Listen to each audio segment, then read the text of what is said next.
Most prolific class ever to come out.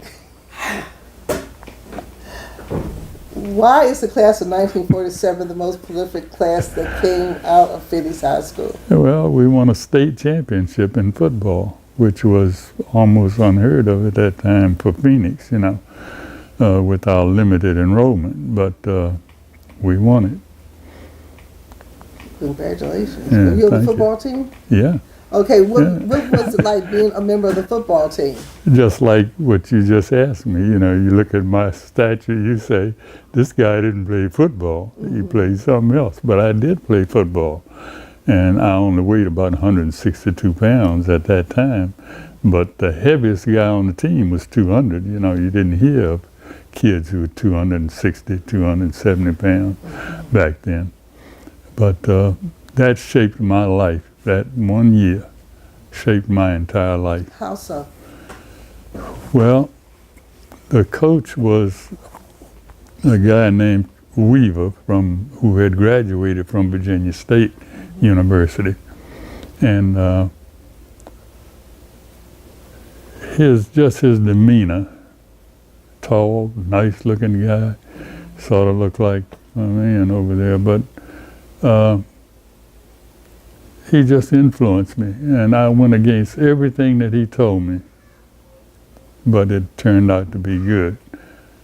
What did he tell you, and what did you reveal? Yeah. Well, I was going to major in health and physical education at Virginia State because they offered me a scholarship at that time, and tuition was $83 per semester, and my father could not afford it, and I knew it, So when they offered me a scholarship, I went knowing that I wasn't going to play college football with those big guys.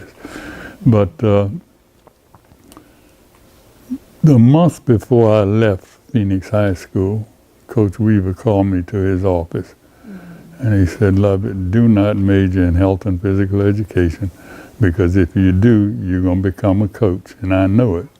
He said, and they don't pay anything for coaching. And he was right. So he said, why don't you go to dental school? And I said, okay, I'll think about it. But I went to Virginia State and majored in health and physical education and ended up a football coach for 42 years. Mm-hmm. And what were those 42 years like as a coach?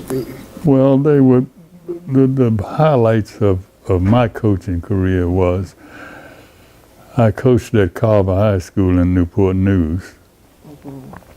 And in the late 50s and early 60s, we would play Phoenix the second game of the year. And my brother was the coach at Phoenix at that time. And before every game, he would come over and tell me, look, man, we're going to kick you tonight.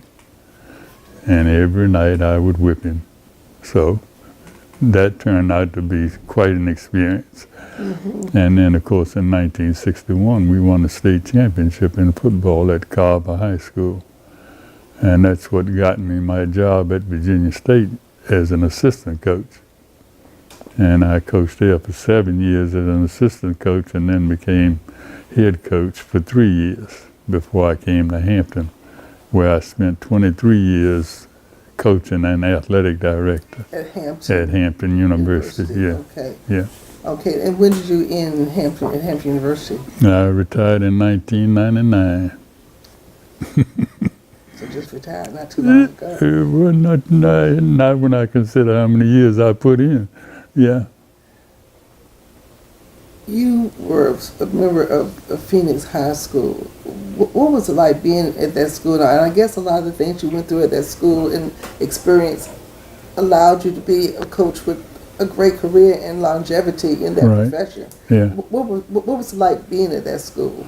Well, I'll tell you, the academic setting, number one, was rewarding because the instructors at that time, if you did well, they would stand you up in class and say how well you did.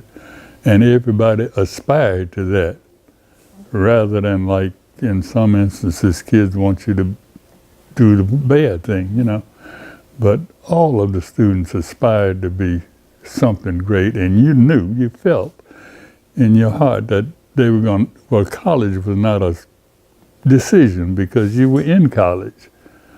And my junior year, I guess most of my junior and senior years were students from Hampton University at that time. And they gave us everything we needed. They were your teachers? Yeah. Okay, they were student teachers right there. Right, okay. Yeah. And so the recognition part, how did that impact you? That inspired you. I tell you, I think I maybe finished second in the class that I graduated in. And we had to give a little 3-minute, 5-minute talk or whatever, And to me, that was like being the president of Hampton University because I really enjoyed that experience. And that's what inspired me. I said, I can do anything educationally, Reverend Gladden taught math. And we took classes that were taught really by Hampton University students in trigonometry, geometry, in those advanced classes. And if I had time, I'd tell you about an experience, but I won't. Go ahead, I have time. Okay, just to let you know, my junior year in high school, I was taking trigonometry. And the guy who lived not about 3 doors from my mother and father on Big Bethel Road, they owned a grocery store. And their son was at Hampton High School, and he was taking trigonometry. So she asked me one day, how are you doing in math? I said, love math, and got a good teacher. She said, well, could you come up and help my son? And that really shocked me. You're a person who has every opportunity and everything, and you asking me, this little black boy that lives down the street, to come up and sort of help your son. I couldn't understand that. But when I went to his place and we sat at the table, and he put the assignment on the table, and to me it was like adding 2 and 2, or 4 and 4, and he couldn't understand it. And I said, oh, wow, I'm a Phoenix boy. I was a real Phoenix boy then.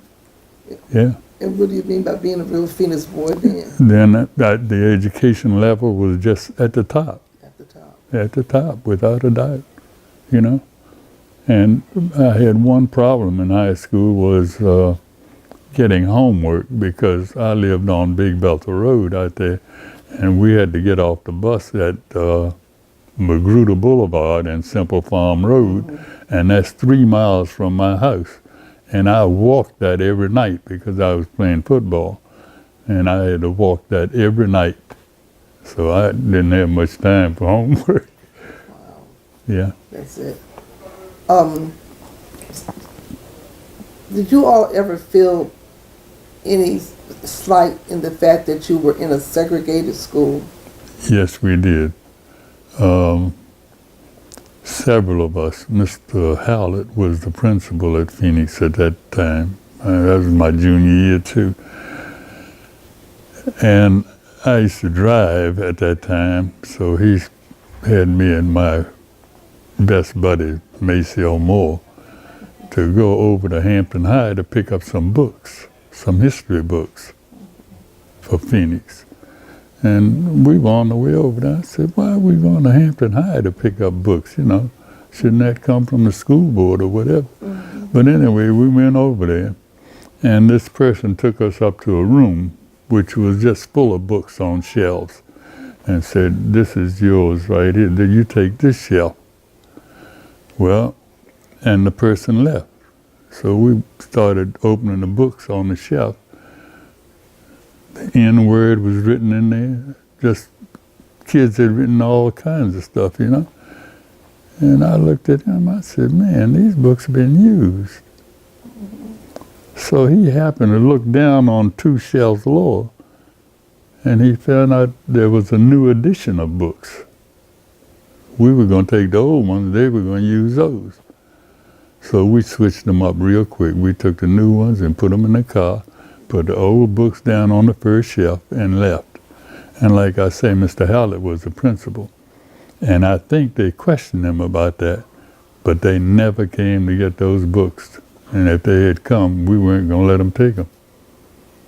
That's where we were at that time. So that was the racist thing.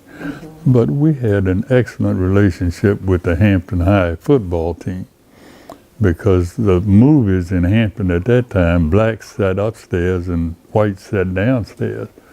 But on Thursday nights, the coaches would let us go to the movie.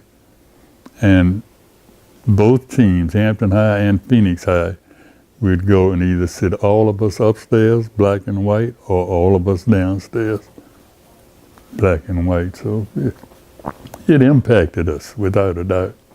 How did you all get along with the white players? And I mean, how did you mingle with each other on those Thursday night movies? Oh yeah, we had a good time, you know. And